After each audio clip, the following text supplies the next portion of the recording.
Hi guys and welcome back to the channel. Today I've got two replays in the Swedish Tier 8 Premium Medium tank, the Draugen Lansen C. Now this is a tank that is unbelievably good. I will always say it, this is a tank that is probably too good. And it's one that everyone should probably have if they want to have fun. It's got a good pen on its standard rounds, so 236 on its APCR. And it's also got 210 Hesh pen for 480 damage, and that Hesh is absolutely brutal. And its accuracy is 0.36, it's got 2.3 aim time. The gun on it is really good. The armour on it has troll ricochet angles, but that's about it. Armour-wise, it's not going to bounce much. It does have good mobility though, and pretty decent camo. But it's the gun that makes this tank. The gun on this tank is absolutely fantastic. So like in this game here, we're in on El Haluf. It's tier 10, and we're going to put up with the tier 10s. Like this chieftain here is probably exposing a little bit too much. Unfortunately, we hit the floor there. And if we'd gone back to where we were previously, up on that little bit of a ridge line, if we'd gone a bit higher, we'd still get lower plate shots at this chieftain. Now, we shoot the Stone Cold because he's an easier pen, pretty much. No point wasting time aiming up on the chieftain to then not have a shot or to miss. Whereas if the Stone Cold's given the side of his turret, we're always going to put a shot into that. And the Stone Cold's probably just about as dangerous as the chieftain is, quite frankly, because that double tap it has is ridiculously strong. Now we switched to Hesh rounds because we thought maybe we could Hesh this guy's lower plate as he pops up. And right there, yep, 395 though, 395 into the lower plate. It's quite the low roll game. It's quite the low roll. So we pop out and we're like, okay, he's looking at us. We don't want to take that hit. We can't quite see his lower plate, so it's a risky shot to have. And I'm kind of waiting for artillery to poop on me as well. But that chieftain fires, so it's like, okay. And we think, you know what, we'll fire at the cupola, because I can fire at the cupola with the Hesh and probably do like 200 damage. And it bends, funnily enough. I thought it would never happen because obviously it's HE firing at spaced armor, which is what that is. Now we get unlucky with that shell on the lower plate of the Conqueror as well.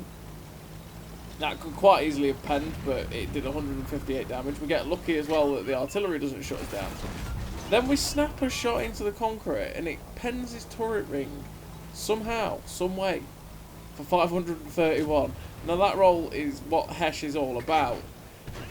That's pure luck that we penned that, but you take it. You've got to take everything you get. Now unfortunately we hit a bump as we go to shoot that Stone Cold. That's the ridgeline deep variations for you. And now that they've pulled back, it's time to move up. And sometimes I will go here and then see if I can get shots at the heavy tanks on A1 to get shots into the butt. But I wanted to get rid of these guys first. So we see this chieftain, he's given his ass. The shot pens for 519 with Hesh. Luckily, it can still pen the back of the turret.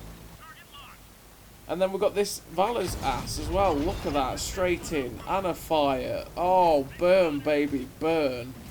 That is juice. That is juicy. And we finish him off with the fire. That Valor also gets shut down. So we didn't get, unfortunately, get a shot at him. But we're up to 4.3k damage. And, well, 4.4k damage. And it's been quite a breeze, to be honest.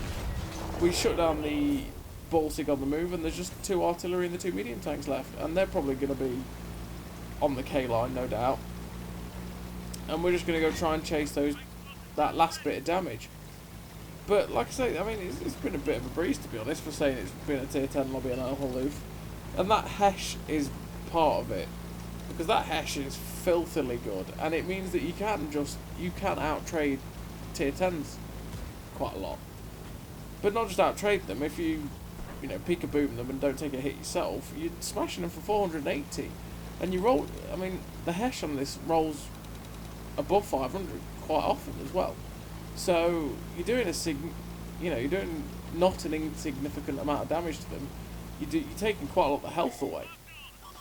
So that Kampfpanzer's in the valley. Unfortunately, Hesh doesn't pen, therefore we don't get the kill. We only hit him for about 100 damage there, blind. But we're going to finish him off now. Sling it into the back of him, at 4.8k damage. And we're going to see if we can get more damage on this Progetto. Thinking about going and killing the Arty, but we've got a guy near him, so the Progetto is the best bet at getting damage. But unfortunately, he's been slapped rather hard by something. Probably artillery. And when we last saw him, he had 1500 health, but then he only had 230, so unfortunately, don't get much else on him. But we'll make 103,000 credits, 5k damage, high caliber, ace tanker, hand of God, because I think we ricocheted something, or I think hand of God is taking module damage. 2.1k base damage, 2.1k base XP, 3 kills, 5k damage. That's the Draugen. The Draugen is so good. It's one of those tanks that doesn't really care about the matchmaking, because it laughs at it, honestly. It's so strong. It's such a strong tank. And that's why I kind of loathe the Lansen C, because the Lansen C is the unskinned variant, which is actually different to the Draugen Lansen C. Yeah, it's different. The gun handling is just worse. The gun handling is 2.5 aim time and 0.38, which doesn't feel anywhere near what this tank has. It's got the same mobility, same chassis, well, I'm not sure about the turret, but yeah, same mobility and stuff like that, same camo, I want to say. Don't quote me on that one. And it's just worse. It's just worse than this tank, because the shell velocity is also worse. Like, the pen on the Lansen C has got 208 pen, compared to this is standard of 236. And sure, yeah, this has got lower pen premium round for more damage, but the Lansen C only gets, I think it's like 246 on its premium, or it might even be 242, which is only like, between 6 and 10 pen more than the standard round of this tank. So the Lansen, it doesn't make sense to me that they released the Lansen C the way they did. You either released it like this tank but unskinned, or you either just released this tank like the Lansen C. Also, the reloads aren't much different either. So, we're in this game now, we're on a highway, and we're going to the normal flank award in the medium tank, so you can get good shots across. And we're with Swindle, and I think it's Turkey as well. And we're just going to use the Hesh. Now, I've got a full Hesh loadout, and that's because Gizmo on stream said, I want to see full Hesh Draugen. Full Hesh. So I was like, you know what? Okay then. So I've still got the full Hesh loadout from when I played it on stream. So, I mean, full Hesh, you can make it work at tier 10. Again, like you saw in the last game, you can make the Hesh definitely work. It's just not as guaranteed, I'd say. That's what it is. It's effective, but it's not as guaranteed, so you might just not pen things sometimes. And if you get like super heavies like E100s, Type 5 heavies, you ain't going to pen them, and you're not going to do any damage, which is where the struggle is. So, now in this game, the time has come to YOLO. Now there's that light attack on the left, but I'm not concerned about him. I want that Draugen gone, so he's gone. And we're just going to charge this MT25, give him a little tap as we go past, kill him with the ram, and move up underneath these guys' gun lines. Now I'm looking at this T92 and he looks awful YOLO-y. And of course, 480 average damage. Okay? 480.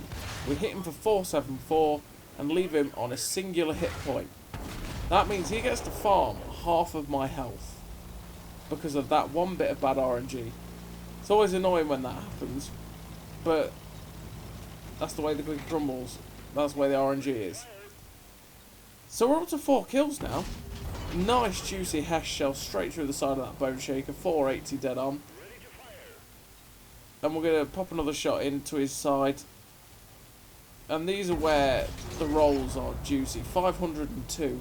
And that's where this gun racks up damage really quick, and it's where it's very, very nice to use. You don't quite realise, you don't quite get it either, you don't, how fast the damage racks up with it. For sure the reload's quite slow, but you're slapping people for 480. And most of the time you will be sniping, or most of the time you will be sort of popping a shot and then scooting away. So you're not exactly taking hits for it, and you're not exactly going to be sticking yourself in a situation where you've got to rely on the DPM to be able to do anything. So that's why his tank is so good, and the mobility obviously as well. Now we try and pop a shot that LTB, that was a bad shot, badly aimed, and we get unfortunate with that. He's now YOLOing Turkey, and I think Turkey at this point was going, oh okay, I think, yeah, Turkey's in the Trailblazer. We pen it for 5.76 with Hesh, and then he rams me. And that's our top gun. And at this point, okay, I didn't even realise I was on top gun. I didn't realise I'd done 6 kills. It doesn't even feel like we've done 6 kills. You know, we've done 3.2k damage and 1,000 assisted. But it's one of those things where it doesn't feel like we've done that much work. We've just kind of strolled about and got that damage, you know. So we're going to pop a shot at that T-32, who is stock, so we should be able to pen it, although gunmanlet maybe not. And he's looking down the road, which could be dangerous, so I pulled back behind the ridgeline. Unfortunately, the T-32 shuts down Turkey, but we shut down the T-32 for it. He doesn't hurt our friend. And we're on 7 kills. And like I say, I haven't got a clue. I didn't know I was on 7 kills. It's one of those things where you feel like the game's kind of just progressed. It's not been hard, and you sit there going, yeah, whatever. And I got that 8th kill, and I didn't even know. I was like just driving along like, oh, can I get any more damage on this stockade? And then, obviously, we're trying to pen the stockade with Hesh, which is not going to be reliable. We should have gone for the side of the turret, quite frankly, and we probably would have got it. And it's like, okay, let's shoot this stockade. And of course, the kill shot, tracks only. Because why not? And we've got the reload going in, which is quite long, but we're not going to reload in time. And then the game ends, and I look up and I go, wait, 8 kills? What? Alright. Fair enough. Okay. And that's how we ended up with that. And that's High Caliber, Ace Tanker, Radley Walters, Devastator, Top Gun, 4.3k damage, 37,000 made because we fired nothing but Hesh and we missed a fair amount as well. And it was a nice game for this tank. And I do have more replays, so there's going to be a couple more Draugen replays going up on the channel at some point in the future. There's a couple of Hesh only ones. So I've got you covered, Gizmo. And yeah, it's the Draugen. It's a lot of fun. It's a lot of laughs. That Hesh is brutal, and I love the tank. It's amazing, as does a lot of people. 2.2k base XP as well. Fantastic. So as always, everybody, thank you very much for watching. I'll see you next time.